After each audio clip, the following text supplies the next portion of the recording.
जय हिंद प्यारे बच्चों, कैसे हैं आप सभी। उम्मीद करते हैं कि आप लोग सब अच्छे से होंगे और मन लगाकर पढ़ाई कर रहे होंगे। और कहीं ना कहीं प्यारे बच्चों आप अपने इंग्लिश क्लास का भी इंतजार कर रहे थे।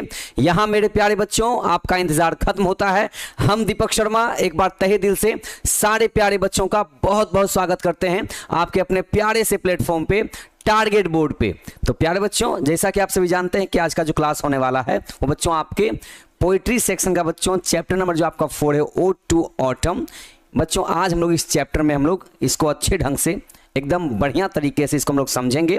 और चूंकि एग्जाम में हर चैप्टर से क्वेश्चन पूछा जाता है तो इस चैप्टर को भी हमको जितना हमने पिछले चैप्टर्स को बेहतरीन ढंग से समझा है उतना ही बच्चों माइंड को कंसंट्रेट करके, माइंड को एकदम बढ़िया से फुल फोकस्ड करके आज के इस चैप्टर को हम लोग ध्यान लगाएंगे और अच्छे ढंग से इसकी हम लोग तैयारी करेंगे। ओके, ताकि जब हम ऑब्जेक्टिव क्वेश्चन बना रहे हो तो हमें एक भी क्वेश्चन हमारा मिस ना हो। ओके, तो भाई एक प्यारा सा गुड मॉर्निंग सारे प्यारे बच्चों को, जल्दी से क्लास में आ जाइए। और बच्चों जहां तक हो सके आज के इस लाइव क्लास को आप लोग शेयर जरूर से जरूर कीजिएगा बच्चों, ताकि ये क्लास बिहार बोर्ड के उन तमाम बच्चों तक पहुंचे जो बच्चे अभी से अपनी तैयारी को और मजबूत करना चाहते हैं, जिनको लगता है कि अंग्रेजी क्लास हमको अभी से करना चाहिए लेकिन उनके पास अगर कोई एक जरिया नहीं है अच्छे मार्क्स गेन करने का, तो भाई उन तक जब ये क्लास पहुंचेगी तो वे बच्चे भी आपके साथ साथ तैयारी कर लेंगे। चलिए, तो सारे प्यारे बच्चे क्लास में आ गए हैं। चलिए सबको नमस्कार। चलिए बहुत बढ़िया। तो बच्चे क्लास को स्टार्ट खत्म करते हैं। ओके,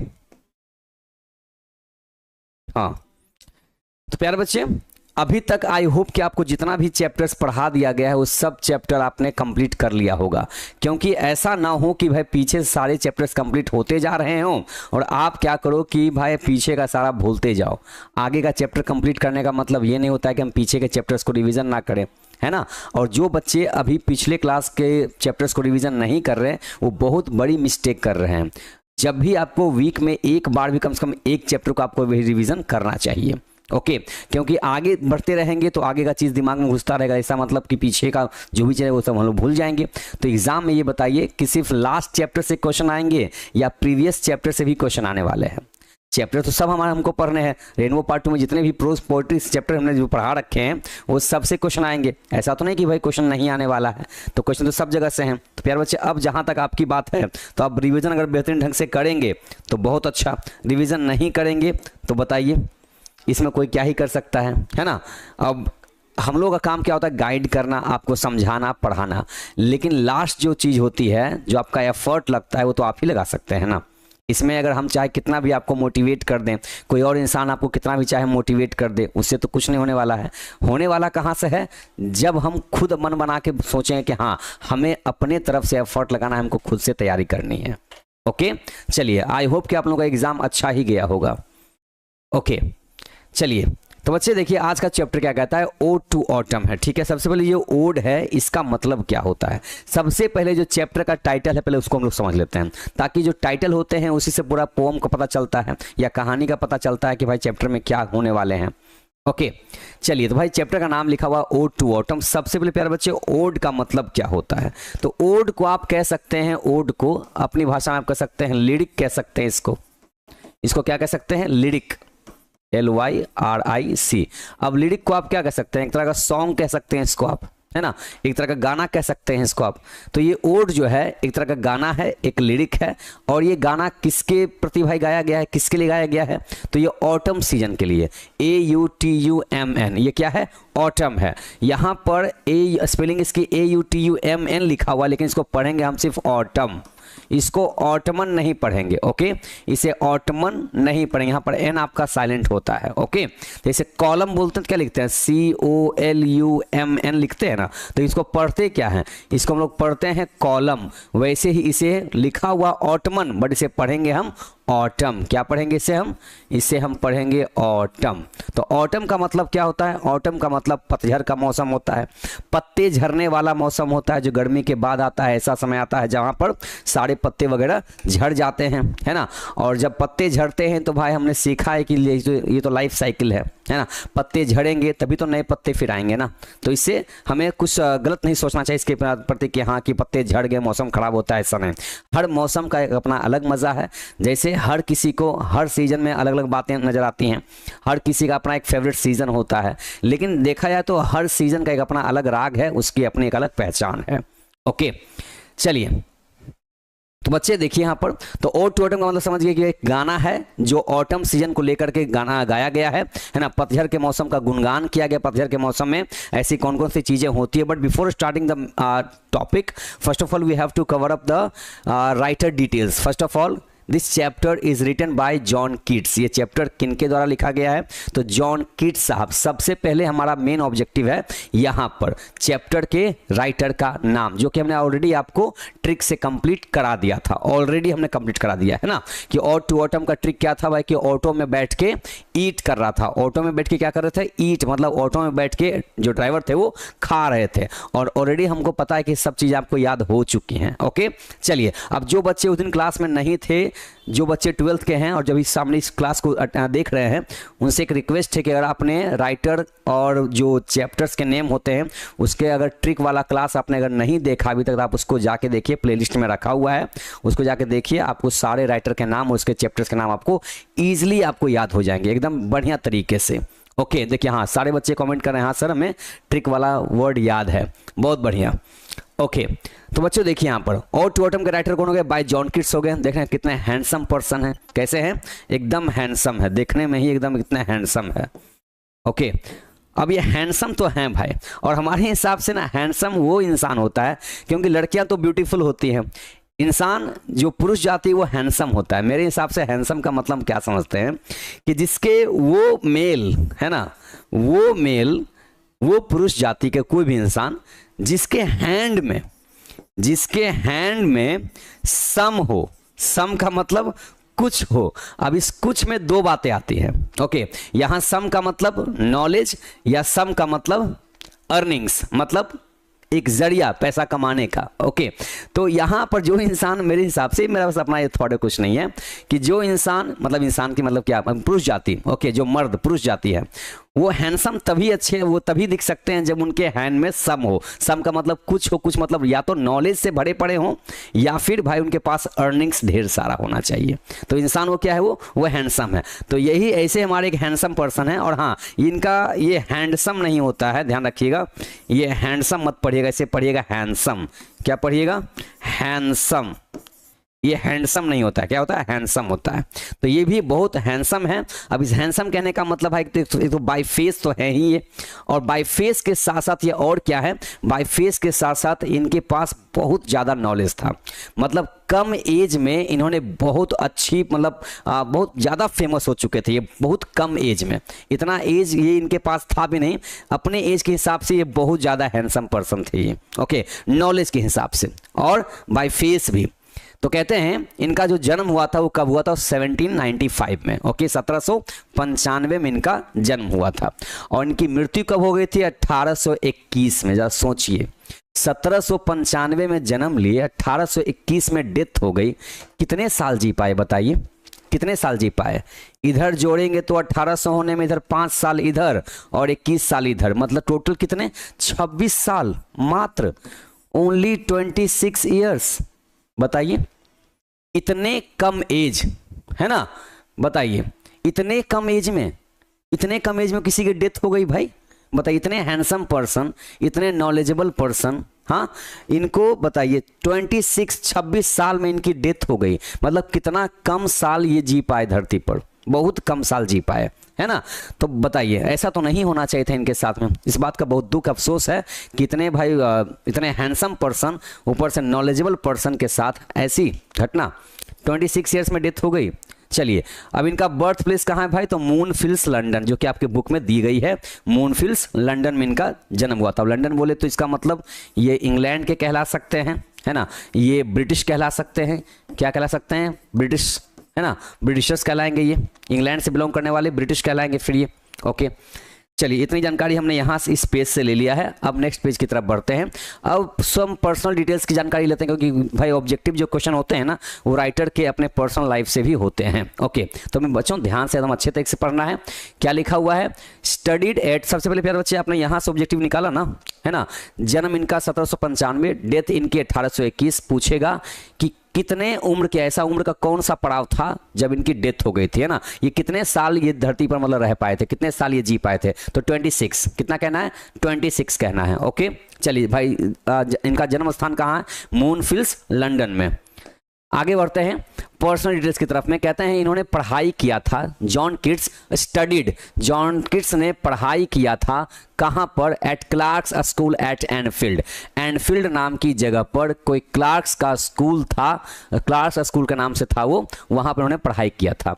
और चूंकि ये डीपली इंटरेस्टेड थे, डीपली मतलब बहुत ज़्यादा गहरा लगाव था इनका, किनके साथ, क्रिकेट एंड बॉक्सिंग, किनके साथ में, क्रिकेट एंड बॉक्सिंग। अभी आपका ऑब्जेक्टिव यहाँ बनेगा, पूरे रेनबो पार्ट 2 बुक में, पूरे रेनबो पार्ट 2 बुक में जितने भी राइटर्स हैं, जितने भी आपके राइटर्स आपने देखा, प्रो सेक्शन चाहे पोइट्री सेक्शन से लिए गए, उन सब में इकलौते यही एक हैं जिनका डीपली इंटरेस्टेड रहा था बॉक्सिंग और क्रिकेट में। तो बच्चों ये आपका एकदम अलग से ऑब्जेक्टिव यहाँ पे आपका हो गया। चलिए आगे बढ़ते हैं। Voracious reader of Greek mythology. Okay, अब ये ग्रीक माइथोलॉजी में बहुत ज़्यादा इंटरेस्ट रखते थे, उसके बहुत बड़े रीडर थे ये, मतलब ग्रीक माइथोलॉजी को बहुत ज़्यादा ये चाव से पढ़ा करते थे ये।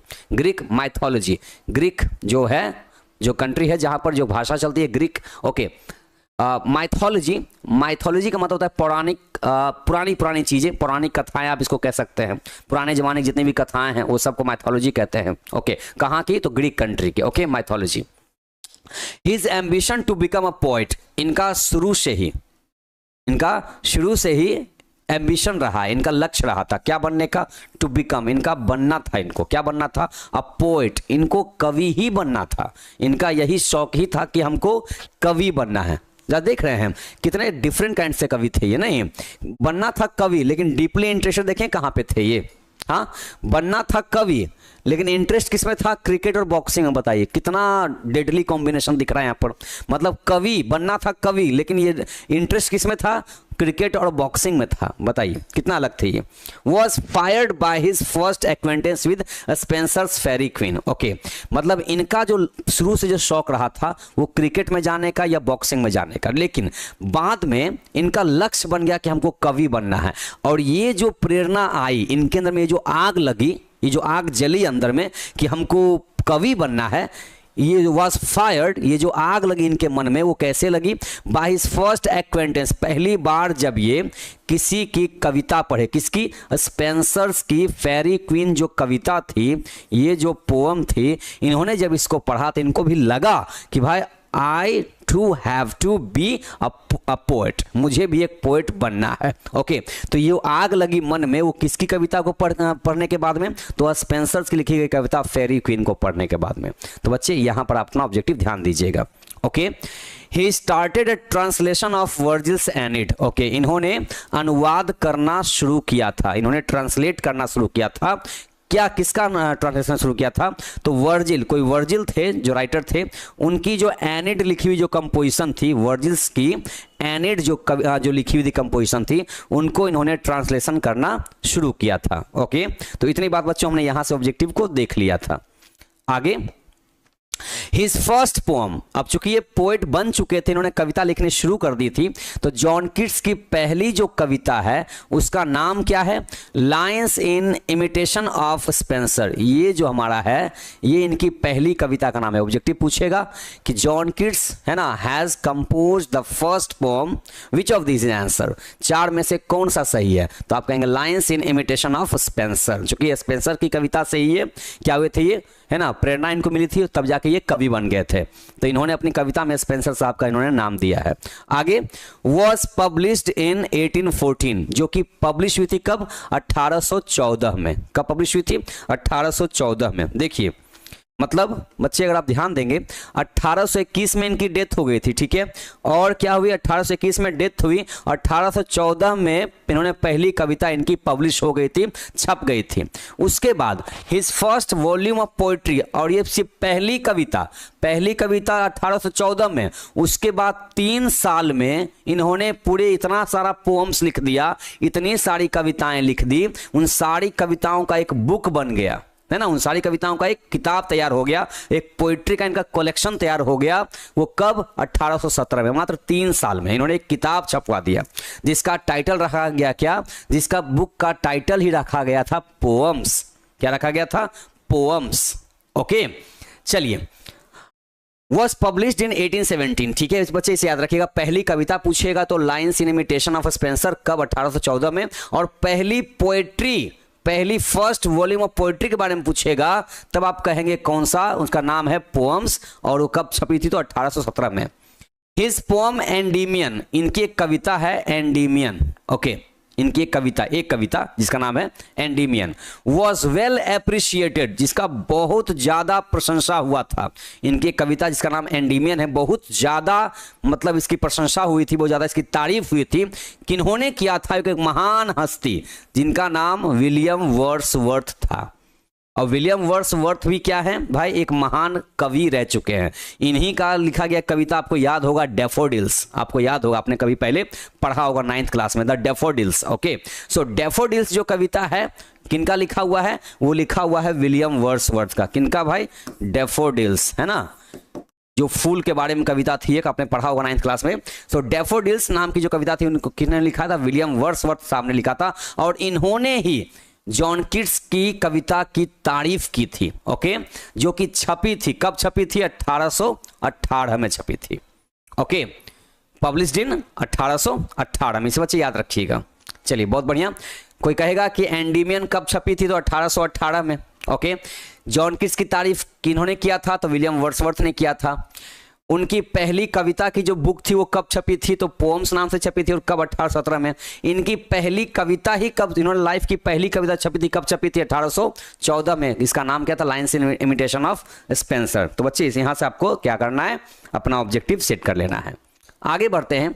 हिज ओड्स, इन्होंने जितने भी गीत लिखे हैं, इन्होंने जितने भी लिरिक्स लिखे हैं, on indolence, on a Grecian urn, to Psyche, okay, to nightingale, on melancholy and ode to autumn, ये सब इनके अपने कंपोजिशन है। क्या क्या है, ऑन इंडोलेंस है, ऑन अ ग्रीसियन अर्न है, टू साइक है, टू नाइटिंगल है, on melancholy and ode to autumn, ये सब इनकी अपनी कंपोजिशन है। और यही सारे गीत ने, यही सारी कविता जो गीत के रूप में है, जो लिरिक के रूप में है, जो ओड के रूप में है, यही कविताओं ने इनको बना दिया। क्या बना दिया, अ ग्रेट रोमांटिक पोएट। अब बच्चे यहां पर आपका ऑब्जेक्टिव हो गया, ठीक है, कि जॉन किट्स किस तरह के पोएट कहे जाएंगे, तो आपको याद रखिएगा, आपको याद रखना पड़ेगा, आपको क्या करना है कि ये ग्रेट रोमांटिक पोएट है। अब जॉन डन के नाम से आपने कवि को पढ़ा था, जो आपकी फर्स्ट पोएम थी sweetest love I do not go, जिनके कवि कौन थे, जॉन डन थे। तो जॉन डन कैसे थे, वो मेटाफिजिकल पोएट थे। और जॉन किट्स पूछे जाएंगे तो क्या पूछे जाएंगे, ये एक ग्रेटेस्ट रोमांटिक पोएट है। Okay, the great romantic poet है ऑफ इंग्लिश लिटरेचर। कौन सी भाषा के भाई, तो इंग्लिश लिटरेचर में। और so did Lamia and Hyperion. Okay, जितना योगदान इन सारी कविताओं का इनको फेमस करने में है, उतना ही कंट्रीब्यूशन, उतना ही योगदान इनकी 2 और कविता है, जिसका नाम है लेमिया और हाइपेरियन। इसका नाम लेमिया एंड हाइपेरियन। ओके, तो आपके एग्जाम में अभी तक ये तो नहीं पूछा गया ऑन इंडोलेंस चाहे ऑन ग्रीसियन अर्न, लेकिन इसे बार बार ना पूछा जाता है, Lamia and Hyperion. Lamia and Hyperion has been composed by which of this writers, तो आप कहिएगा जॉन किट्स, इसे याद रखिएगा। ओके, चलिए आगे बढ़ते हैं। He died of tuberculosis, he died of tuberculosis in 1821। बहुत दुखद बात यहां पर क्या हो गई, सबसे खराब बात यहां पर इनकी डेथ हो गई। ओके, फेमस तो बहुत जल्दी हो गए ये, लेकिन इनकी डेथ हो गई। और डेथ का रीजन क्या था, तो उस जमाने में जिसको जिसको टीबी होता था ना, उस जमाने में जिसे जिसे टीबी होता था, टीबी वाली जो बीमारी होती है जिसको कहते हैं ट्यूबरक्यूलोसिस कहते हैं। ओके, ये वाला टीबी नहीं बोल रहे हैं, ये वाला टीबी नहीं, इसका मतलब टेलीविजन होता है, हम इस टीबी की बात कर रहे हैं। टीबी का मतलब ट्यूबरक्लोसिस, मतलब जो आज भी बीमारी है, ये टीबी हो जाता है ना। टीबी कहीं भी होता है, पेट में, आंत में, कहीं पर भी हो जाता है ये। तो उस वक्त के ज़माने में जो टीबी बीमारी होती थी उससे बहुत कम लोग ही बच पाते थे। ओके, उस वक्त इसका प्रॉपर जो था ना, इसका जो इलाज वो नहीं था, इसका ट्रीटमेंट नहीं था उस वक्त में। सो ही डाइड ऑफ ट्यूबरक्लोसिस इन 1821, 1821 में इनकी डेथ हो गई एट द एज ऑफ 26। 26 साल ही मात्र इनकी जीवन यहाँ पे रहा। Okay, but with in this short span of life, कहते हैं लेकिन with in this short span of life, इतनी छोटे से जीवन काल में, जीवन का इतना छोटा सा समय, he was able to achieve greatness, इन्होंने कम जीवन में ही महानता हासिल कर ली। तो इससे पता चलता है कि जीवन हम कितना लंबा जीते हैं इससे कोई मतलब नहीं है, जीवन में हम कितने बड़े काम करके चले जाते हैं वो सबसे बड़ी बात होती है। जीवन कितना लंबा हो इससे मतलब नहीं है, जीवन कितना बड़ा होना चाहिए इससे मैटर करता है। ओके, तो जीवन भाई 70-75 साल से साल जी रहे हैं और ऐसे ही जिए जा रहे हैं बिना कोई एम का, एमलेस होकर के, कोई लक्ष्य नहीं लाइफ में, कुछ नहीं। तो इसी जिंदगी का जीने का क्या फायदा है? कम साल जिए लेकिन भाई महानता हासिल कर लिया इन्होंने, इतने कम था, मात्र 26 साल की एज में इतने महान बन गए। तो बताइए, है ना, इसका मतलब यहाँ पर क्या हो गया कि भाई जिंदगी लंबी नहीं बल्कि जिंदगी बड़ी होनी चाहिए, इससे पता चलता है। His poems and letters have depth beneath their beauty and reflect his awareness of the pains and sufferings of life. इनकी जितनी भी कविताएं होती थी या जो भी लेटर्स लिखा करते थे ये, उसमें एक डेप्थ बीनीथ, एक अगर आप जाना चाहोगे इनकी कविताओं में ना, जितना आप अंदर जाओगे इनकी कविताओं को पढ़ोगे, देयर ब्यूटी, इनकी कविताओं में आपको सुंदरता दिखाई देगी। और सुंदरता क्या करेगी? रिफ्लेक्ट करेगी किस चीज़ को लेकर के? तो जागरूकता देखने को। क्या करेंगी? ये जागरूकता देने का काम करते हैं इनकी कविताओं में। किस चीज के बारे में? तो पेन्स, जब इंसान के लाइफ में दुख, दर्द, तकलीफ आएगा, पेन्स आएगा, है ना, तकलीफ आएगा, और इंसान के लाइफ में जो सफरिंग्स होते हैं, है ना, सफरिंग का मतलब क्या होता है?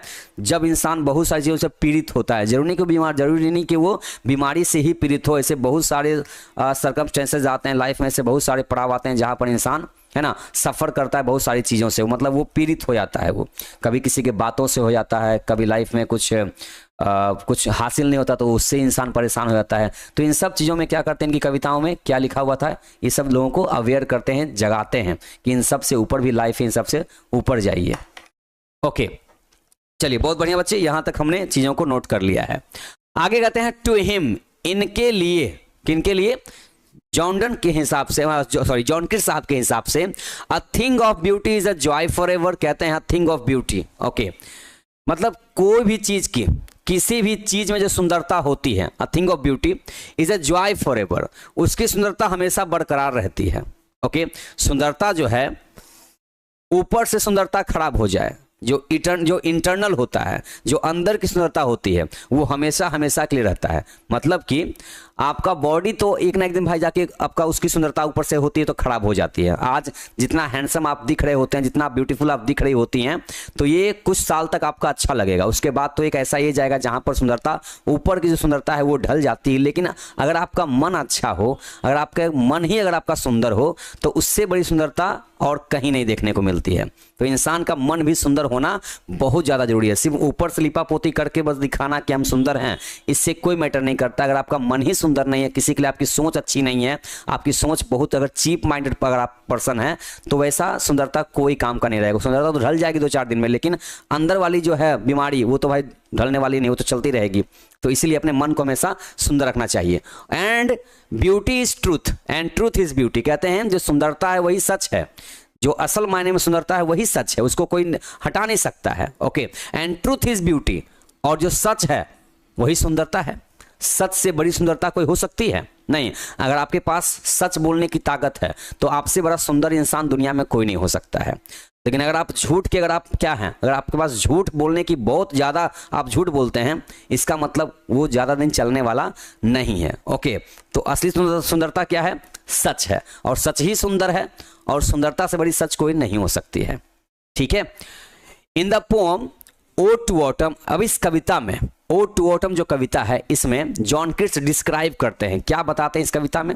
चैप्टर का थीम क्या है? द ब्यूटी, एक ऐसी सुंदरता को, एक सुंदरता को दर्शाते हैं इस चैप्टर में। एंड कैरेक्टरिस्टिक्स और चरित्र चित्रण किया है, नेचर को बताया है, स्वभाव को बताया है, किसके कि ऑटम सीजन में कितनी ताकत होती है, पतझड़ के मौसम में उसका स्पिरिट क्या है, उसकी ताकत क्या है और उसकी सुंदरता भी साथ में क्या है, ये चैप्टर में बताया गया। In a series of memorable pictures, ऐसा लगेगा जब आप इस कविता को पढ़ रहे होंगे तो आपको आपके माइंड में ऐसे कुछ पिक्चर्स छपते हुए नजर आएंगे कि हाँ हमने भी इस चीज को देखा है, हमने भी इस चीज को देखा है, हमने भी इस चीज को थोड़ा सा क्या किया है, हमने भी इस चीज को ना क्या किया है, हमने पास से देखा है, हमने ऐसा होते हुए देखा है। आप जब इस कविता को पढ़ोगे ना तो हाँ, चीप माइंडेड का मतलब होता है घटिया मानसिकता वाले इंसान, जिसको हर जगह कुछ ना कुछ कमी नजर आती हो हर चीज में।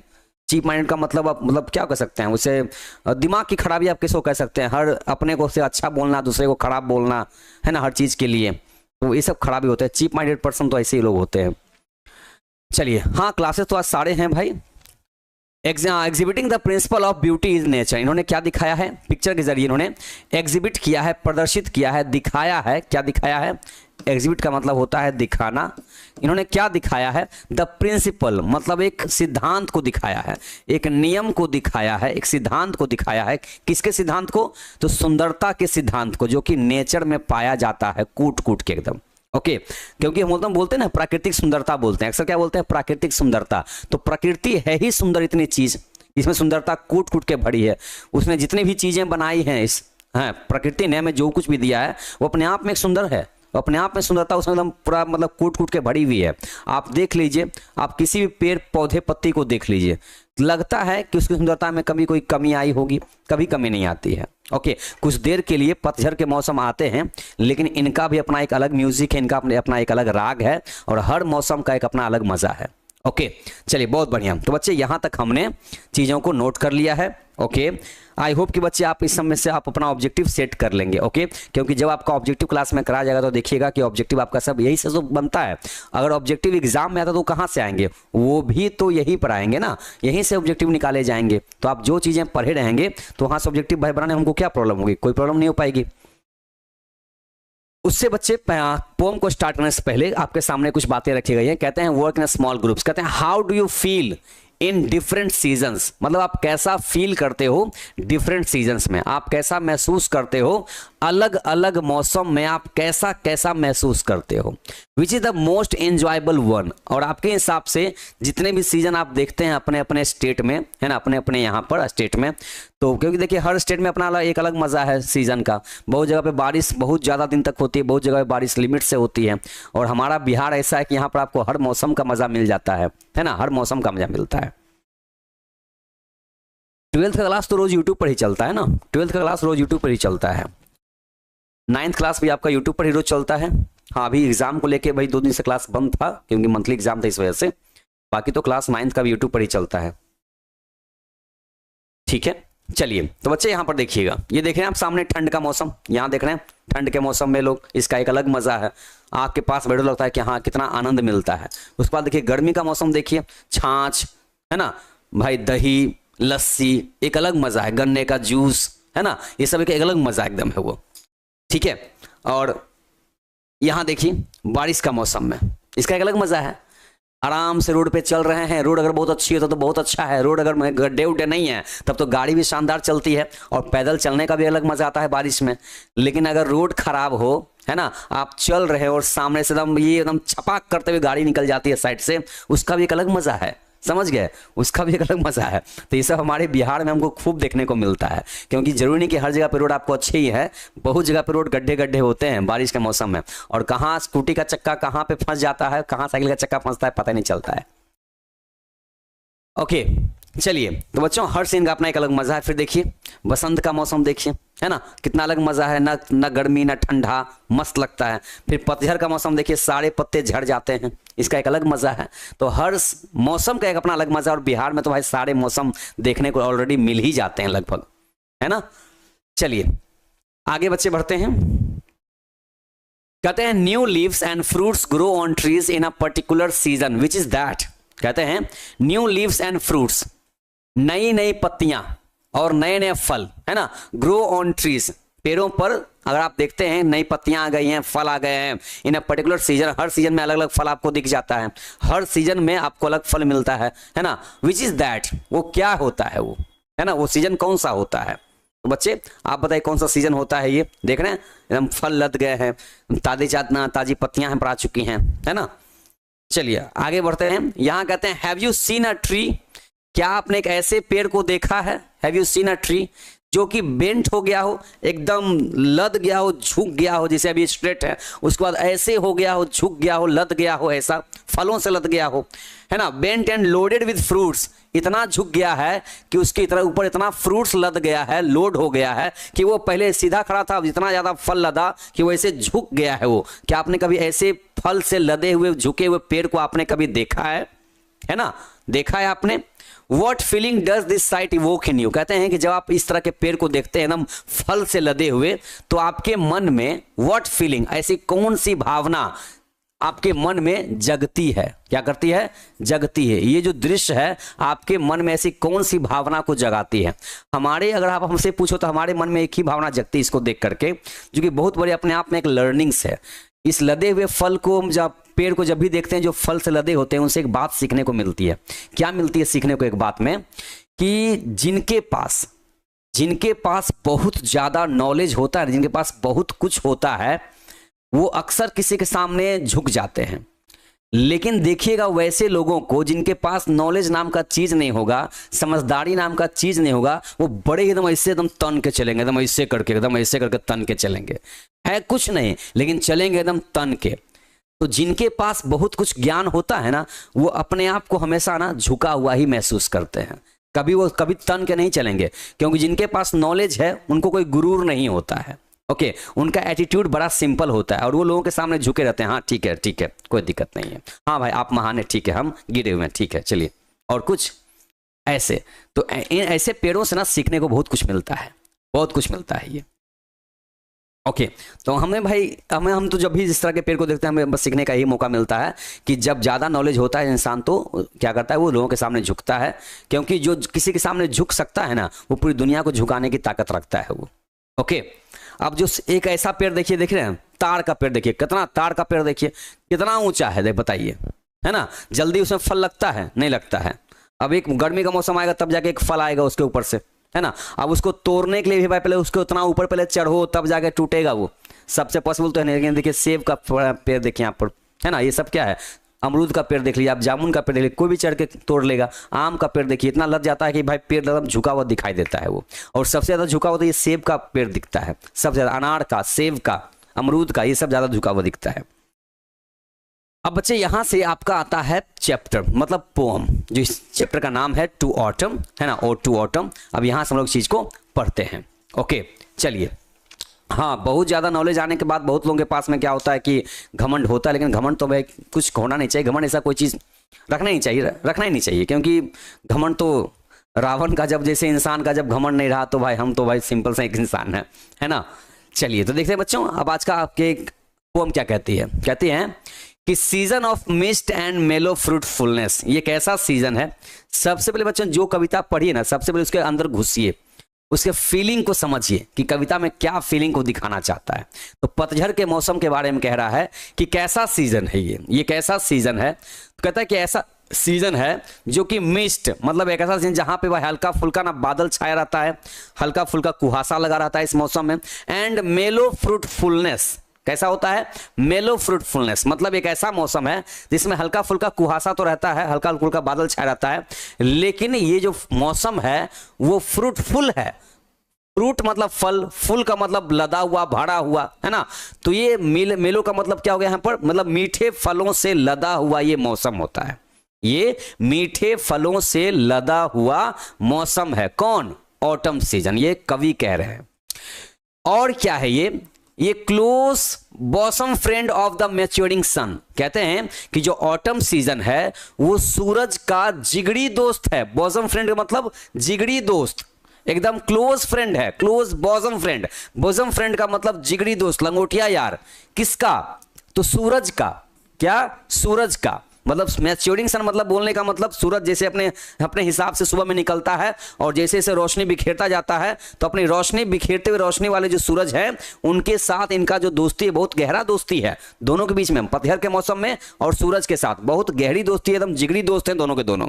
और दोनों मिल के क्या करते हैं, पतझड़ का मौसम और सूरज मिलके क्या करते हैं, कंस्पायरिंग करते हैं, मतलब षड्यंत्र रचते हैं। क्या करते हैं, ये षड्यंत्र रचते हैं, ये योजना बनाते हैं, कंस्पायरिंग करते हैं ये। ओके, कैसे, किसके साथ, तो सूरज किसके साथ, पतझड़ के मौसम के साथ क्या करता है, कंस्पायरिंग करता है, षड्यंत्र रचता है ये। ओके, क्या करने के लिए, with him how to load and bless, कि कैसे सारे फलों पर हम पत्तियां लाद दें, कलियों को लाद दें, फलों को लाद दें, फूलों को लाद दें। मतलब ऐसा दोनों मिलकर योजना बनाते हैं कि जितने सारे नेचर में पेड़ पौधे हैं सब क्या होते हैं, लोड हो जाते हैं, लद जाते हैं, ब्लेस हो जाते हैं, है ना, किस चीज से, तो फ्रूट से, फलों से और लताओं से, है ना, उसके ऊपर पत्तियों से, that round that thatch eaves run. Okay, और क्या होता है, जैसे कोई घर पे कैसा होता है ना कि घर कोई जैसे कोई झोपड़ी होती है और झोपड़ी के ऊपर ऐसे कोई छप्पर लटका होता है, ऐसे छप्पर जो लटका होता है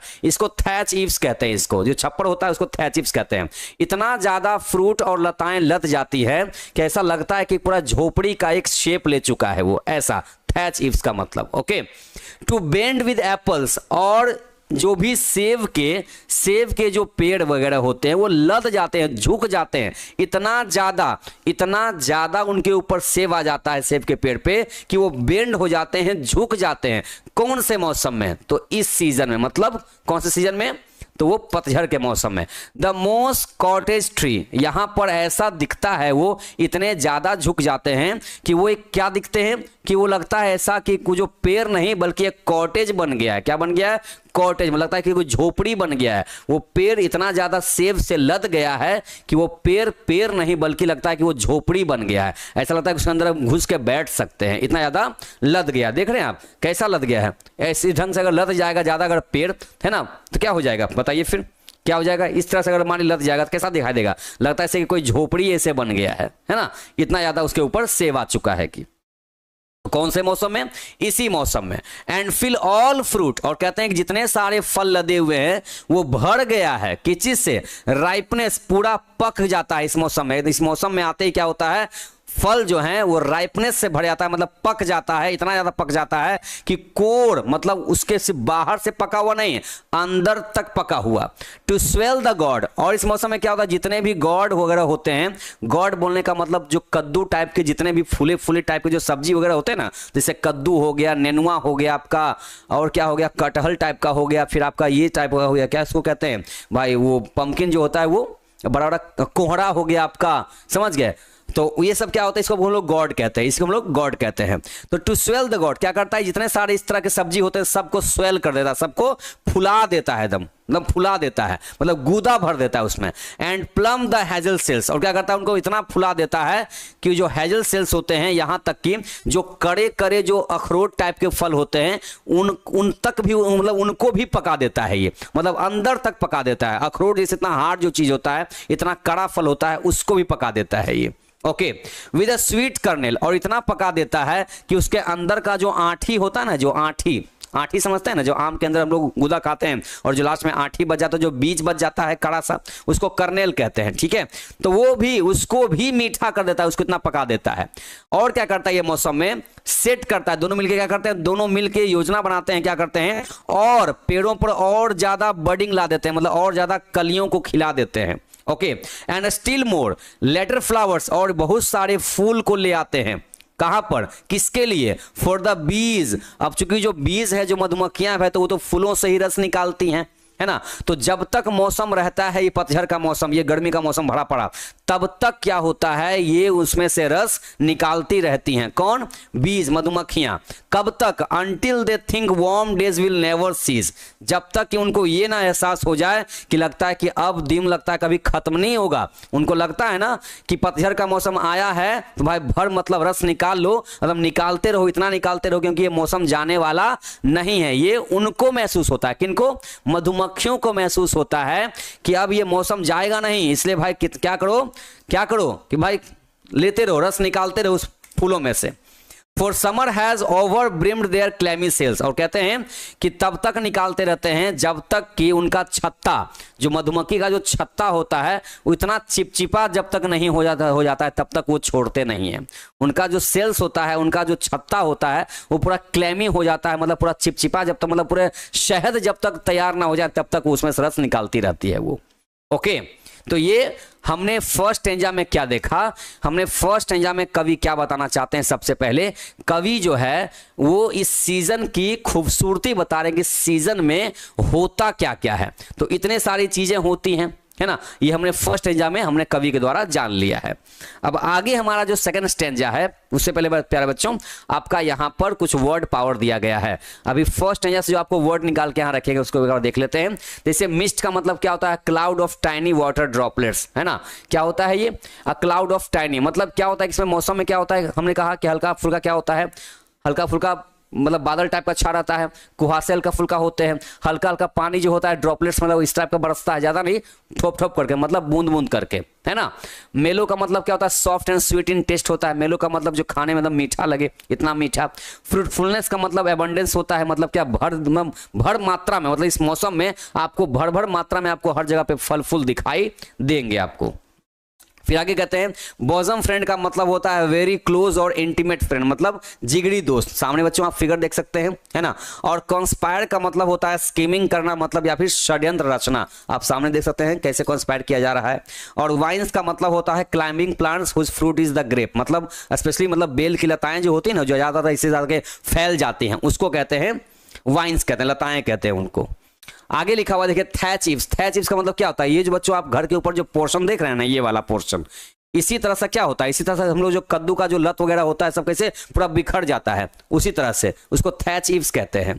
और गॉड का मतलब क्या होता है, अ काइंड ऑफ वेजिटेबल और फ्रूट, उस तरह के सारे फल या सब्जियां जो स्वेल्स अप होती है, मतलब जो एकदम जिसमें सूजन, मतलब जो फुला फुला टाइप का लगता है, जैसे कि बलून टाइप का फूल जाता है, जैसे कि क्यूकम्बर्स हो गया, खीरा हो गया, है ना, जैसे पंपकिन आपका हो गया, ये सब क्या है, जैसे तरबूजा आपका हो गया, ये सब को गॉड ही कहा जाता है। ओके, नेक्स्ट वन, प्लम का मतलब क्या होता है, मेक फ्लेशी और फैट, प्लम का मतलब होता है फुला देना, मतलब उसको मोटा ताजा बना देना फल को। हेजल का मतलब क्या होता है, small trees that produce small nuts, मतलब इस तरह के जो नट्स होते हैं ना, जो अखरोट टाइप के दिखते हैं, करे करे थोड़ा सा नट्स टाइप के, उसको बोलते हैं हेजल बोलते हैं। कर्नेल का मतलब होता है सीड या कोड़, है ना, क्या उसको बोलते हैं, इससे देखिए आम है, ये आम है, इसका आँठी सामने देख रहे हैं, ये इसमें ये व्हाइट कलर का देख रहे हैं, उसको बोलते हैं कर्नेल। और ओवरविंड का मतलब filled so much that some spills over, मतलब इतना ज्यादा, ओवरविंड का मतलब हद से ज्यादा पक जाना, हद से ज्यादा मतलब इतना पका देखना कि उसका जो छिलका होता है, जो चत्ता उसका होता है, वो सब फूल गया हो। ओके, इतना ज्यादा ओवरब्रिम्ड हो गया है। अब सेकंड स्टेंजा में क्या कहते हैं कवि, फर्स्ट स्टेंजा में हमने कवि ने बताया कि भाई कि इसकी सुंदरता कैसी होती है। सेकंड स्टेंजा में कवि क्या कहना चाहते हैं कि ये कहते हैं सेकंड स्टेंजा में कवि ने इनको एक विमेन के रूप में दिखाया है। किस रूप में, एक वुमेन के रूप में दिखाया है, मतलब एक औरत के रूप में, एक लेडी के रूप में इस सीजन को दिखाया है। ओके, पहले पार्ट में, पहले स्टेंजा में कवि ने इनको मैन के रूप में दिखाया था। किस फॉर्म में, मैन के रूप में भाई, क्योंकि वो सूरज का दोस्त वहां बन गया था, दोनों लंगोटिया यार थे, तो मतलब दोनों जिगरी दोस्त थे वहां पर। यहां पर एक वुमेन के तौर पे इस सीजन को दिखाया जा रहा है। कौन दिखा रहे हैं, जॉन किट्स साहब कहते हैं हु हैज, अब यहां हैज का मतलब हैड बोल सकते हैं, हु हैज नॉट सीन दी, पहले बच्चों दी का मतलब समझ लीजिए, दी का मतलब यहां यू समझिएगा और दाई का मतलब यहां समझिएगा योर। ओके, अब जहां जहां ये वर्ड लिखा रहेगा आप यू और योर समझिएगा। सो हु हैज, और ये जो है थी उस जमाने में क्या था, ये अभी के जमाने में क्या हैज है। हु हैज नॉट सीन, किसने नहीं देखा है तुमको, है ना। ऑफ्ट का मतलब यहां पर ऑफन, अभी आजकल हम लोग जो बोलते हैं ना ऑफन, ऑफन का मतलब क्या होता है, अक्सर, अक्सर होता है ऑफन का मतलब, वही पुराने जमाने में उसको ऑफ्ट लिखा जाता था, ऑफ्ट, अभी क्या है वो ऑफन है। तो किसने तुम्हें नहीं देखा है, कहां पर, किसने तुम्हें नहीं देखा है, अमिड दैट स्टोर, है ना, तुमको कहां नहीं देखा है, मतलब यहां पर कह रहे हैं तुमको कौन नहीं देखा है पतझड़ के मौसम। अब ये पतझड़ के मौसम से बात कर रहे हैं कवि, कह रहे हैं तुमको कौन नहीं देखा है, तुमको तो सब देखा है। तुमको कौन नहीं देखा, तुमको सब देखा है, क्योंकि तुम कहां मिलोगी, जहां पर स्टोर होता है, जहां पर गोदाम वगैरह होता है, तुमको वहां पर देखा जा सकता है। बोलने का मतलब कि जहां पर गोदाम है, गोदाम का मतलब क्या, अनाज से भरा हुआ। अब जहां अनाज का गोदाम भरना शुरू हो गया, मतलब समझ में आ गया कि ये कौन सा मौसम चल रहा है, ये पतझड़ का मौसम चल रहा है। ओके, चलिए अब यहां देखिएगा, sometimes whoever seeks abroad may find this you sitting careless on a granary floor. कहते हैं कि भाई तुमको कहां नहीं देखा है, तुमको तो हर जगह देखते हैं, तुमको हर जगह दिख सकती हो, तुम स्टोर पे दिख सकती हो। समटाइम्स कभी कभी जो कोई तुमको अगर ढूंढेगा बाहर में, जो तुमको कोई बाहर में ढूंढेगा, तुम तो वहां बैठी दिखाई दोगी। कहां पर, एकदम लापरवाह तरीके से कोई ग्रैंडरी फ्लोर पर। ग्रैंडरी फ्लोर बोलने का मतलब जहां अनाज ऐसे पसार के रख दिया गया है, वो जगह जहां पर अनाज है ना, जहां पर अनाज ऐसे पसार के रख दिया गया है, समझ जाओ कि तुम वहां बैठी हुई दिखाई दे सकती हो। बोलने का मतलब यह हुआ कि जहां अनाज पसरा हुआ दिखाई दे, समझ जाना है कि पतझड़ का मौसम आ चुका है। यह हुआ बोलने का मतलब। Your hair soft lifted by the winnowing wind. अब देखिए, हेयर की चर्चा भाई हमेशा किसकी होती है, हेयर मतलब सुंदरता। सुंदरता की चर्चा हमेशा किसी वुमन को लेके हो सकती है, किसी लेडी को लेके हो सकती है। ओके, क्योंकि जेंट्स के भाई बाल की चर्चा उतनी नहीं होती, इतनी कि लेडी के बाल की चर्चा होती है। तो कहते हैं कि योर हेयर सॉफ्ट लिफ्टेड, ये तो तुम्हारे बाल हैं। अब ये राइटर किनको कह रहे हैं, ये कह रहे हैं ऑटम सीजन को, कि ऑटम सीजन तुम्हारे जो बाल हैं एकदम सॉफ्ट लिफ्टेड, मतलब कि एकदम बड़ी कोमलता के साथ क्या होते हैं, एकदम लिफ्ट होते हैं, हवा में ऐसे ऊपर उठते हैं। अब ये कोई सच बात तो नहीं है, लेकिन चूंकि कवि हैं तो भाई वो कुछ भी कह सकते हैं, किसी से बात कर सकते हैं। वो ऑटम सीजन को कह रहे हैं कि तुम्हारे जो बाल है सॉफ्ट लिफ्ट करते हैं, बड़ी कोमलता से ऐसे फड़फड़ाते हैं। बाय द विनोइंग विंड, किससे, वो जो हवा जो बहती है, विनोइंग विंड। ऐसे यहाँ विनोइंग का मतलब एक और मतलब है, इसका बोलने का मतलब ये हुआ कि जैसे ही जब मौसम आता है, जो फसल जो जैसे कि गेहूं हो गया, चाहे चावल हो गया, धान होता है, अब उस धान को ऐसे करके सूप में लेके ऐसे फटकना पड़ता है, फटकते हैं ना, तो घर में जो लेडीज होते हैं उसको ऐसे फटकती हैं। तो फटकने के बाद जो उसका जो भूसा जो बाहर निकलता है, वो हवा में जब ऐसे लहराता है तो ऐसे ऐसे ऐसे ऐसे करके वो गिरता है, वो है ना, कैसे कैसे करके, ऐसे ऐसे करके वो गिरता है। तो इससे लगता है कि जैसे उसका बाल उड़ रहा है, किसका, इस मौसम का। Okay, your hair soft lifted by the winnowing wind और on a half reaped furrow, और तुमको कहां देखा जा सकता है, ये लाइन का बोलने का मतलब, इसका मतलब जहां पे औरतें, जहां पर अनाज को विनो कर रही होती हैं, जहां पे सूप लेकर के ऐसे फटकार, वैसे मतलब क्या उसको बोलते हैं, ऐसे फटक रही होती हैं, तो इसका मतलब तुम वो मौसम आ चुकी हो, तुमको वहां भी देखा जा सकता है। ओके, और कहां पे, या फिर तुमको वहां देखा जा सकता है, कहां पर, लगता है कि एकदम घोड़ा हाथी बेच करके तुमको सोते हुए देखा जा सकता है। कहां पर, और हाफ रिब्ड फ्रो, मतलब जैसे कि जब खेत में जब फसल कट जाते हैं, तो फसल कटने के बाद क्या होता है कि फसल को ऐसे एक घानी बना बना करके ऐसे रख दिया जाता है ना, उसको ऐसे अलग अलग थोड़ा थोड़ा करके इसको रखा जाता है, उसको सजा करके, तो तुमको वहां भी आराम से सोते हुए दिखाई दिया जा सकता है, मतलब तुम वहां भी देखी जा सकती हो। कहां पर, मतलब खेत में जब अनाज का एक एक घानी लगा करके लाइन बाय लाइन सजाया जाता है, इसका मतलब तुमको वहां भी देखा जा सकता है। कैसे, आराम से सोते हुए। उसके बाद drowsed with the fume of poppies, और जहां पर पॉपीज वाले जो फूल होते हैं, एक तरह का कह सकते हैं इसको, तो उसका जो सुगंध होता है ना, उसके सुगंध में तुम क्या कहते हो, मदहोश, मतलब ऐसे ही बैठी रहती हो, मदहोश तुम हुई रहती हो। While the hook spares the next swath and all its twin flowers, और उस वक्त क्या हो रहा होता है, उस वक्त ये तुम्हारा जो हंसुआ होता है, हुक मतलब क्या होता है, हंसुआ, हंसुआ समझता है जिसे घास वगैरह काटते हैं, ऐसे हाथ में लेकर हंसुआ जो चलाते हैं ऐसे करके, तो वो क्या करता है, spares the next swath and all its twin flowers, और वो सब सारे घास को जब तुम जब काटना शुरू करती हो, और जो ट्विन फ्लावर्स होते हैं, कहीं कहीं पर जब दो दो फूल ऐसे बने होते हैं, ऐसे ऐसे बने होते हैं, दो दो फूल ऐसे करके बने होते हैं, तो वहां जहां पर घास को काटने के बाद, जहां पर अनाज को काटने के बाद, जहां जहां पर ये दो दो ट्विन्स फ्लावर जहां जहां होते हैं, वहां वहां तुमको देखा जा सकता है। एंड समटाइम्स, और कभी कभी तुमको वहां भी देखा जा सकता है, लाइक अ ग्लीनर, मतलब ग्लीनर के रूप में तुमको देखा जा सकता है। ग्लीनर का मतलब क्या हो गया, जब ढेर सारे अनाज जब गोदाम में यहाँ पर आ चुके होते हैं, गोदाम से बाहर जब रखे होते हैं, तो उन सब को लोग गोदाम में जो लोग उस अनाज को गोदाम में जाके ढो करके रख रहे होते हैं माथा पर चाहे गाड़ी से, तो वो जो ग्लीनर होते हैं, अनाज को ढेर लगाने वाले, इकट्ठा करने वाले, तो तुमको वहां भी देखा जा सकता है। ओके, स्टेडी है ना, you laden head across a brook, ऐसा लगता है कि मतलब ढेर सारे लोग क्या करते हैं, अपने माथा पर अनाज लेकर के ऐसे ऐसे करके चल रहे होते हैं अपने अपने घर की तरफ में, मतलब खेत से अनाज को उठा करके माथे पर ऐसे लोड करके जब ऐसे चल रहे होते हैं तो मतलब समझ जाते हैं कि तुमको वहां भी देखा जा सकता है, मतलब पतझड़ का मौसम तुम आ चुकी हो।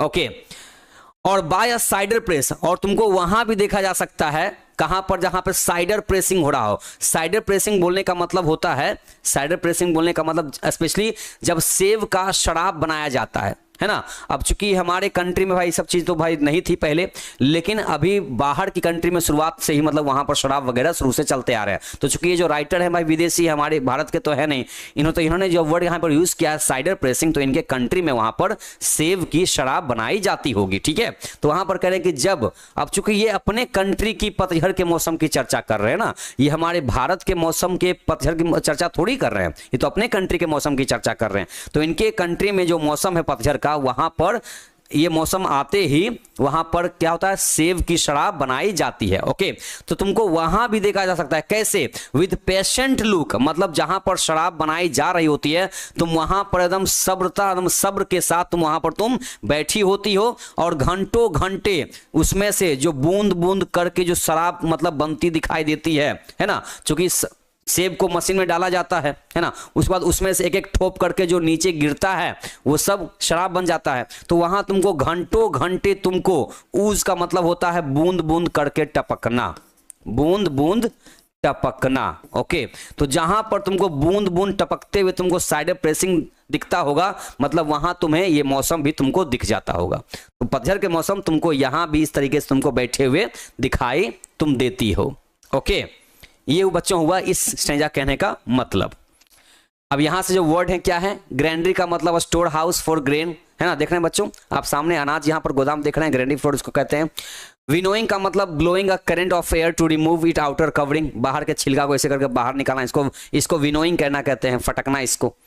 स्वैथ का मतलब होता है long strip of land which crops have been cut, जहां पर फसल काटने के बाद क्या होता है देखते हैं, बीच में से जो आड़ी बन जाता है, देख रहे हैं बीच में जो जगह बनता है, इसको स्वैथ कहते हैं। मतलब जब ऐसा कुछ हो रखा हो, समझ जाओ कि तुमको पतझड़ का मौसम आ चुका है, मतलब तुम पतझड़ का मौसम तुम इस जगह दिखा दे सकती हो। ये हो रहा है मतलब तुम यहां भी आ चुकी हो, यहां दिखाई दे मतलब तुम यहां भी आ चुकी हो, तुमको इस जगह पर देखा जा सकता है। ग्लीनर का मतलब होता है वन हु कलेक्ट्स और गैदर्स, देख रहे हैं सब लोग मिलकर क्या कर रहे हैं, यहाँ पर इकट्ठा कर रहे हैं, तो ये कहलाएंगे ग्लीनर्स कहलाएंगे। तो जब ऐसा कुछ दिखाई दे समझ जाओ कि पतझड़ का मौसम आ चुका है। साइडर प्रेस, साइडर प्रेस का मतलब क्या होता है, डिवाइस, एक ऐसी मशीन दैट स्क्वीजेस, जो क्या कहती है, जो निचोड़ती है, क्या, जूस निकालती है, किसका, एप्पल का मतलब सेब का। तो एप्पल्स का जो जूस निकालती है जो मशीन होती है वो एक डिवाइस होती है, जहां पर क्या बनता है, वाइन बनता है, मतलब शराब बनाई जाती है, उसको बोलते हैं साइडर प्रेस करना। ये सामने बच्चों आप मशीन देख रहे हैं यहाँ पर रखा हुआ है सामने, मतलब अगर ये सब हो रहा हो तो समझ जाइए कि पतझड़ का मौसम आ चुका है। ओके, नेक्स्ट वन, आगे बच्चों आपका पैराग्राफ नंबर 3 कहता है क्या, कि where are the songs of spring, ah where are they, where are the songs of spring, ah where are they, कहते हैं कि कहां पर, पतझड़ का मौसम है, कह रहे हैं कि where are the songs of spring, कि वसंत मौसम भाई उसके गीत कहां गए, वसंत मौसम के गीत कहां गए, है ना। चलिए, तो कहते हैं कि ए वेयर आर दे, ए बताओ कहां गए हैं। थिंक नॉट ऑफ देम, कहते हैं कि पतझड़ के मौसम, है ना, पतझड़ के मौसम कवि से कह रही है, पूछ रही है कि वसंत के जो मौसम है उनके गीत कहाँ है, कहाँ आखिर हैं। तो ये खुद फिर कहते हैं क्या, थिंक नॉट ऑफ देम, तुम उनके बारे में मत सोचो। ये पतझड़ के मौसम से बात कर रहे हैं, कह रहे हैं अगर तुम सोच रहे हो कि वसंत के मौसम के गीत कहाँ गए हैं तो तुम उनके बारे में मत सोचो। You has the music too, तुम्हारा भी तो अपना अलग राग है, तुम उसके बारे में मत सोचो बसंत का मौसम कहां गया नहीं गया, तुम अपने बारे में सोचो, तुम्हारा भी तो अपनी एक अलग पहचान है, एक अपनी अलग राग है ना। तो वाइल, अब यहां पर बता रहे हैं कि भाई कि पतझड़ के मौसम में किस तरह का राग होता है, किस तरह की चीजें हमको एक्टिविटीज दिखती हैं यहां पर। So while barred clouds bloom the soft dying day, कहते हैं तुम्हारे मौसम में भी तो, है ना, जैसे बसंत के मौसम में धरती पर सारी चीजें हरी भरी दिखाई देती हैं, वैसे ही जब तुम आती हो तुम्हारा भी अपना एक अलग राग है है ना। तुम्हारे मौसम में क्या होता है, जो बादल होते हैं शाम के टाइम में, मतलब थोड़ा थोड़ा, मतलब क्या होता है, थोड़ा थोड़ा थोक में ऐसे करके वह जमावड़ा बना बना करके वो बादल जो है दिखाई देते हैं। तो उनके अपने एक अलग राग है। और जब इस तरह के बादल जब हवा में, जब मतलब आसमान में जब इस तरह के बादल जब थोड़ा थोड़ा करके दिखाई देते हैं, तो उनके जब सूरज का प्रकाश जब उनके ऊपर पड़ता है, तो वहां से जो चीजें रिफ्लेक्ट करती है, क्या करती है, वो टच द स्टेबल, वो जो धूप होती है बादल से होते हुए, वो टच करती है स्टेबल प्लेन्स को, समतल जमीन को, जहां पर विद रोजी ह्यू क्या दिखता है, मतलब पूरा जो जमीन है वो थोड़ा गुलाबी गुलाबी टाइप का दिखना शुरू हो जाता है, रोजी ह्यू। Then in a वेलफुल coir, then in वेलफुल कोयर, और इस मौसम में क्या दिखता है, और इस मौसम में दिखता है वेलफुल कोयर, मतलब एक भाई एक क्या उसको बोलते हैं कि एक अलग एक उदासी वाला गाना इसको आप कह सकते हैं, उदासी से भरा हुआ गाना लोग गाते हैं। कौन गाते हैं, the small nets. Small nets का मतलब छोटे छोटे जो कीड़े मकोड़े होते हैं, शाम के टाइम में उनका एक अलग गीत भाई वो लोग अलापते हैं। कैसा, तो वेलफुल, वेलफुल का मतलब क्या, दुख से भरा हुआ, उनको लगता है कि अब पतझड़ का मौसम जाने वाला है। Okay, among the river swallows borne aloft, और नदियों के बीच में, है ना, एमंग द रिवर स्वेलोज जो पक्षियां होती हैं, है ना, बॉर्न अलोफ्ट करती हैं, वो क्या करती हैं, और sinking as a light wind lives or dies, है ना, उनको लगता है कि इसी बीच में भाई क्या है, जो हवा, जो मध्यम मध्यम जो हवा बहती है, जो प्रकाश होते हैं धीरे धीरे कम हो जाते हैं, है ना, इसी मौसम में जितने लोग यहाँ पर हैं वो लिव्स एंड डाइज, इसी मौसम में जितने भी लोग सब जीते मरते हैं। And full grown lambs loud bleat from hilly bourn कहते हैं, और इसी मौसम में तुम्हारा जो मौसम, तुम्हारा अपना जो राग है उसमें क्या दिखता है, अब फुल ग्रॉन लैम्प्स, जो जितने सारे मेमने होते हैं, जो भेड़ के बच्चे होते हैं, वो लगातार क्या करते हैं, ब्लीड करते हैं, मेमियाते हैं, कहां से, फ्रॉम हिली बॉर्न, मतलब पहाड़ों पर से, इसी मौसम में। हेज क्रिकेट्स, जितने भी छोटे छोटे कीड़े मकोड़े, जैसे आपका क्या हो गया, झिंगुर आपका हो गया, शाम में क्या करते हैं वो लोग गाना गाते हैं लगातार। ये सब आपको कब दिखाई दे सकता है, जब जो भाई गांव में रहते हैं, आप तभी सुन पाएंगे जब आपको गांव में आप रहेंगे, तालाब के किनारे, नदी किनारे जब आप बैठेंगे, वहां पर जो झाड़ियां वगैरह रहेंगी, वहां देखिएगा आपको एकदम सन सन टाइप की वहां पर आवाजें निकलती रहेंगी, जहां पे झिंगुर बोलता हुआ सुनाई देगा, है ना, और मेढक के आपको गाने सुनाई पड़ेंगे। And now with the treble soft, उनका गाना इतना झनकार वाला होता है कि आप कोई भी उसको सुन सकता है। और क्या, इसी मौसम में द रेड ब्रेस्ट, एक रेड ब्रेस्ट नाम का पक्षी होता है, रेड ब्रेस्ट नाम का एक पक्षी होता है, जिसका ये जो पार्ट होता है आगे का, जो गर्दन से जो नीचे पार्ट होता है, वो सब पूरा लाल होता है। तो कहते हैं कि इसी मौसम में रेड ब्रेस्ट, इनको आप कहते हैं red breast, whistles from a garden croft, ये बहुत जोर जोर से सीटी बजाती हैं। Okay, from a garden croft मतलब कि बगीचों के बीच में बैठ करके। And gathering swallows twitter in the sky, और लगातार ढेर सारे स्वेलोज जो पक्षी होते हैं, ये भी एक तरह का बर्ड होता है, पक्षी होते हैं ये। ओके, स्वेलोज ये झुंड में क्या करते हैं, झुंड बना करके आसमान में ट्विटरिंग करते हैं, चहचहाते नजर आते हैं। तो इस मौसम की अपनी अपनी देखिए अलग यहाँ म्यूजिक है, जैसे वसंत के मौसम में उसका म्यूजिक अलग, उसकी राग अलग है, वैसे ही पतझड़ का मौसम है, इसके भी क्या है, इसके भी म्यूजिक बिल्कुल अलग हैं। ओके, तो पतझड़ के मौसम में इतने तरह के हमको राग सुनाई पड़ते हैं, जहां पर झिंगुर की आवाज सुनाई पड़ती है, रेड ब्रेस्ट की सीटी सुनाई पड़ती है ना, मेमनों के जो भेड़ होते हैं उनको उनके मेमियाने की आवाज सुनाई पड़ती है ना, और जितने सारे जो कीड़े मकोड़े होते हैं वो सब क्वायरिंग करते नजर आते हैं, मतलब पूरा मंडली बना करके गाते नजर आते हैं, है ना। और इस मौसम में पूरा आसमान क्या दिखता है, पूरा एकदम क्या करता है, वो इतना सॉफ्ट तरीके से मतलब बीतता है कि शाम के वक्त लगता है कि पूरा जो समतल जो जमीन है वो पूरा क्या हो चुका है, वो पूरा एकदम चमक रहा होता है। जैसे कि इस मौसम में क्या होता है भाई कि गेहूं का जो बाली जब कट जाती है, तो जो छोटा छोटा जो खूंटी जो बच जाता है खेत में, देखते हैं कितना पीला पीला खूंटी रहता है, वो बच जाता है। तो जब इस तरह के मौसम में जब आसमान में जब धूप निकलती है, तो वहां से ऐसा लगता है जैसे कि नीचे सोना बिछा हुआ है, थोड़ा थोड़ा खूंटी टाइप का जो होता है वो तो लगता है कि सोना बिछा हुआ है, इस तरह से दिखाई देता है। तो इस मौसम की सुंदरता भी अलग है, जैसे हर मौसम की सुंदरता है, हर मौसम का अपना एक अलग राग है, उसी तरह से इस मौसम की अपनी भी एक अलग राग है। ओके, इसलिए कह रहे थे शुरुआत में ही कि तुम मत सोचो स्प्रिंग मौसम के बारे में, वो आएगा तब आएगा, फिलहाल तुम हो तो तुम्हारे भी तो अपने राग हैं, है ना। चलिए, अब इससे वर्ड हमको क्या मिला बच्चों, कोयर का मतलब कोरस होता है, कोरस का मतलब क्या होता है, मंडली बना करके गाना, जैसे कि कीड़े मकोड़े गाते हैं बैठ करके, है ना। नेट्स का मतलब होता है small fly with 2 wings that bite, है ना, इसमें इस तरह का मक्खी जिसके 2 विंग्स होते हैं, 2 पंखे होते हैं। ओके, स्वेलोज का मतलब काइंड ऑफ बर्ड्स, ढेर सारे पक्षी होते हैं, चहचहाते रहते हैं। आगे कहते हैं हेज क्रिकेट, हेज मतलब क्या, brown green pink insect which makes still noise in the bus, झाड़ियों में बैठ के लगातार जो एकदम झाड़ियों में बैठ करके वो लगातार हल्ला गुल्ला करते रहते हैं, झिंगुर टाइप के होते हैं। रेड ब्रेस्ट का मतलब होता है रेड ब्रेस्ट का मतलब क्या होता है? A bird called robin. इसे बच्चों आपका ये ऑब्जेक्टिव इसे याद रखिएगा। रेड ब्रेस्ट को ही कौन सा पक्षी बोला जाता है? रॉबिन बोला जाता है, जो कि इंग्लैंड का ना, ये बच्चों इंग्लैंड का फेवरेट एनिमल माना जाता है। ये इंग्लैंड में रॉबिन पक्षी देख रहे हैं, इसका आगे का पार्ट लाल रहता है, यहां से आगे का पार्ट लाल रहता है, इसलिए इसको रेड ब्रेस्ट कहते हैं इसको। ओके, इसी को बच्चे रॉबिन कहते हैं, ध्यान रखिएगा, आपका ऑब्जेक्टिव रहेगा ये। चलिए तो बच्चे यहां पर आपका क्या हो गया यहां बच्चों आपकी कविता हो गई कंप्लीट। राइटर डिटेल्स बच्चे हमने यहां पर कंप्लीट कर लिया है। अब बारी बच्चों आती है किसकी? अब बारी आती है इस चैप्टर से रिलेटेड आपके short and long question answer की। तो बच्चे कल के क्लास में हम लोग इस चैप्टर का short and long question answer हम लोग करेंगे। तो प्यारे बच्चे बताएं कि आज की कविता आपको कितनी समझ में आई। ओके